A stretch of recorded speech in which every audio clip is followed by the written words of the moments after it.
today. A reading from the book of Proverbs, chapter 30, verses 8 to 9.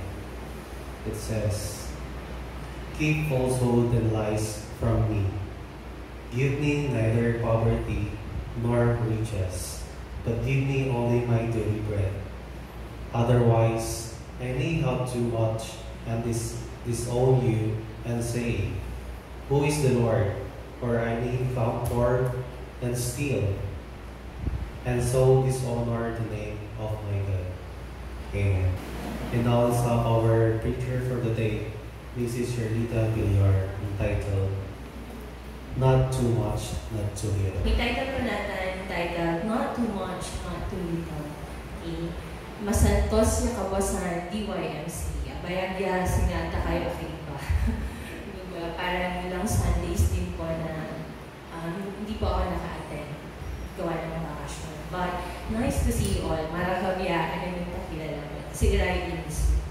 Ibalikan po natin yung text na nabasa kanina. Sabi, ganito yung prayer, panalangin ng sumulat ng Proverbs, chapter 30, verses 8 to 9. Sabi niya, dun sa binasa, quote ko na lang yung verse 8, sabi doon, "Give me neither poverty nor riches.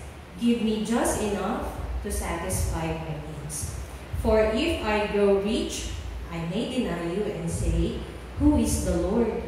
And if I am too poor, I may steal and thus insult God's holy name." Okay. So, tatanungin ko po kayo ngayon, if you could ask God for anything, what would it be? Kung may hihilingin ka sa Diyos, ano iyon? Siguro magkakaiba po tayo ng sagot.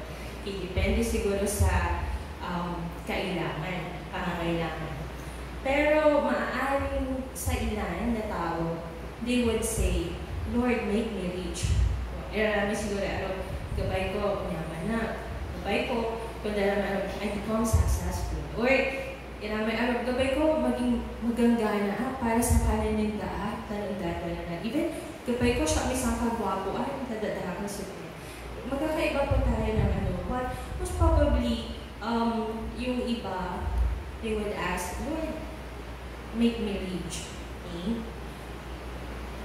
Another question, yan ba talaga ang gusto mo? Okay? At magbabago ba ang relasyon mo sa Diyos kung nasa iyo na ang lahat ng gusto mo? Okay?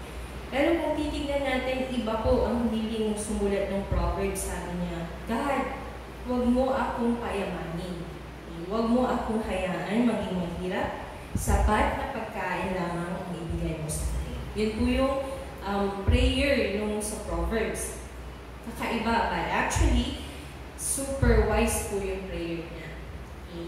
Ngayon, himay-himayin natin at pag-aralan yung panalangin, yung sinabi ng Proverbs. Actually, then masasearch siya, sa ingaran sa may kin, agur. Okay. Pero, sa Proverbs, dyan sa siguro si Haring Solomon parang si Kato kasi wisdom. Mga wise words ilalagay din mo. Okay, sa verse 8, sabi niya doon, huwag mo akong pagyamanin o paghirapin. Okay, sabi doon, imayin natin, huwag mo akong pagyamanin. Why not riches? Bakit ayaw niya? Okay, sabi kasi din, sinagot niya, sabi doon sa For if I grow rich, I may deny you and say, Sino ang Lord? Who is the Lord? Okay? The Tagalog, baka kung mas managana ako, ay masabi kong hindi na kita kailangan. Okay? He knew if he had too much, he would take the credit himself. Sabi niya, hindi ko na kailangan ng Diyos. Kaya ko palang makamit yung isang bagay. Okay? Diba? Nakita niya yung weakness niya. Even, tingin ko, weakness din ng tao ito. Diba? Riches can make us arrogant, self-reliant, and forgetful of God. Hindi niya sinabi doon that money is bad. Okay? The problem comes in, kapag yung tao, kapag yumaman na, he will usually forget about God. Mawawala yung pagtitiwala ng Diyos. Makikita niya, kaya kung manayaya na nagawa, nalingunan tuloy katawan. The reliance on God will go away. Kasi when we have a lot, we might start loving the gifts more than the giver. Gabay tala na, nainay, i-chase tala riches, gabay tala, mampayaman, at tala na liwanan tala na kailangan ko'y manlako. Kasi para un-increase my income, sayang may income. Hindi desire tala to become rich, not desiring yung si Lord. Okay, kung titignan natin, this is true. Minsan, kahit ngayon, okay? Kapag ang buhay, okay, when life is going well, ang tao, hindi nag-aano nagpipray. Kunyari, kapag medyo hindi okay yung buhay, maya-maya, Lord, ang sakit sa ay ko, paabig mo pa. Okay, ang kapipata to, Lord, hindi mo pa. Persistent yung prayer niya.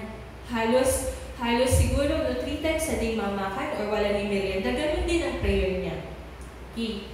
Pero kapag when life is going well, kapag maganda ang takbo ng buhay, nakakalimot mo na. Parang may prayer to 3 times a day, nagiging nakapigan anunod ato na.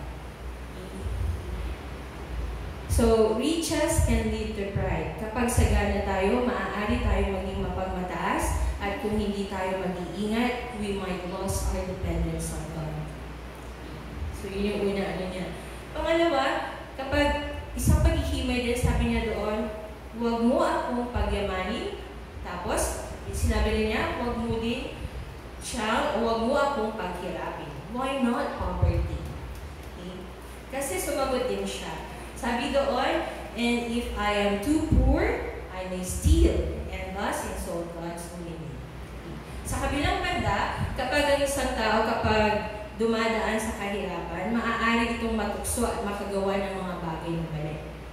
Kahit alam niyo yung mali, pwedeng dahil kailangan para sikat para sa kanya, nagagawa niya, gaya ng nangyari, Mantila, na tinapot na nanay ko syempre ang nalaya ko, diba? Even, ang gano'n, kinupit pa lang manaya. But even, pandaraya, kaya niya mandaya. Kahit alam niya mali. Kasi, sabi niya, pag mandadaya ako, possible, mas valid sa kita. Or, pwede masustain yung pangangailangan ko. Or worst case, pwede siyang mag-blackout. Okay? But hard times can test our character and trust on God. Okay? Pero sana, maging kagaya natin yung saloobin ng sumulat ng Proverbs na ayaw niyang mahulog sa kasalanan just because he's struggling to survive. Ang kahirapan ay hindi kasalanan. Ngunit, kung paano tayo tutugon, yun ang importante. Hindi madali ang buhay kapag salat ka sa mga bagay-bagay. That's true. Okay? Siyempre may babagang teacher kasi pag may pera ka, meron ka naman madudukot. Pag talagang wala, ang hirap talaga ng buhay, di ba? But, naniniwala ka ba that God can provide? That God is our provider? Okay?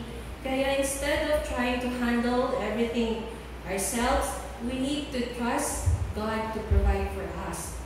Okay? Let's pray to God, cry out to the Lord. Lord, ang kapinaakan ni. Diba? Naalala, may one time ng testimony dyan sa Santa, sa kanto, diba, dyan pikakasi to. Tapos, God provided for her and her family. Through prayer. Okay? Tapos, minsan, nagugulat pa din tayo, God uses people to bless us. Akini, paano ito naantaan kasi yung kailangan ko susay belas, tagumad imbaga. But minsan, binibigay na niya. Because God, ayun na yung panalangin mo. Okay? We depend on God and trust God to provide for our needs. Okay? And sabi din doon sa verse 8, give me just enough to satisfy my needs. This is the right prayer. Sabi, give me my daily bread. Okay? Familiar po ba sa atin yung phrase na give me my daily bread? Okay, kung kanina, nag-pray po tayo, sabi doon sa the Lord's Prayer, give us this day our daily bread. Okay? So, very familiar. It means, God, give me what you know is best for me each day. Not too much para makalimutan kita, and not too little para mawalan ako ng pag-asa. Just enough for today. Sapat lang po para sa araw na to. Dito pinapahayag niya na, God, just give me what I need to do. Inaasam ng sobra-sobra pa. Okay. Tapos, ano din siya na, God, nagtitiwala ko that you will provide for tomorrow. That's enough for today. Okay. Papasin natin, this is contentment. Okay? Pagiging kontento sa kung ano ang binibigay sa atin ng Diyos. Okay? Kaya stop comparing yourselves with others kung ayaw natin mainggit. Okay? Minsan kasi, akin manay eh. Diba? Akin manay, umanay. We tend to look at others instead na i-focus tayo may blessings natin. Kasi pagpalagan natin, pinapapala yung stuff natin. Tapos, kahit dapat may achievements mo din, pakiramdam mo lagi, kulang. May kulang pa rin. So be thankful for what you have. Remember, we may not have everything we want, but God will give us what we need one day at a time. So, nais din ipahayag ng kawikaang ito na hindi po natin kailangan maging mayaman o mahirap para makapaglingkod ng mabuti sa Diyos.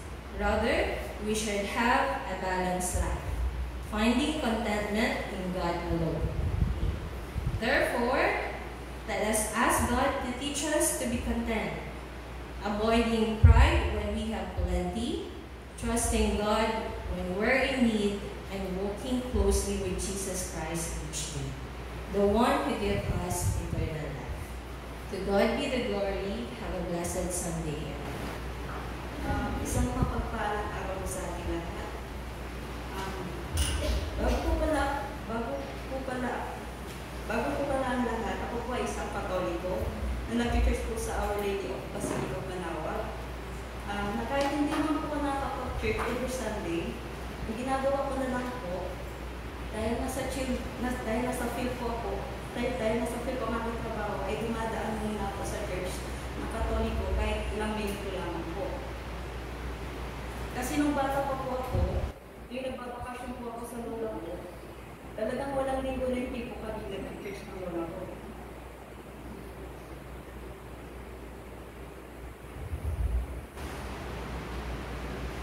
Kahit gano'n man ka-busy sa buhay, huwag kang makalimot kay God. Hanggang sa may mga friends na din ako ng mga Christians na nag-invite sa akin sa church nila, una po is Victory Church. Second time na ako naka-attend dun, tapos sa iglesia one time hanggang sa may nag-invite sa akin dito sa Methodist Church. Actually, hindi pa po ako nakaka-attend dito sa church dun, pero nakasama ko na ang mga ilang members sa church na ito. After church po nila ay nagra-rides po kami noon para makapag-unwind. Hanggang sa isang araw, in-invite po ako at umatin ako sa church na to at pumunta naman po ako. At ngayon po ay may big prayers na din po ako dito na umatin sa church. Very thankful ako sa pag-welcome po sa akin, lalong-lalo na po kina Pastor Shane at Pastor Clark. At salamat din po sa ibang membro ng church na nakakasama ko at especially to God.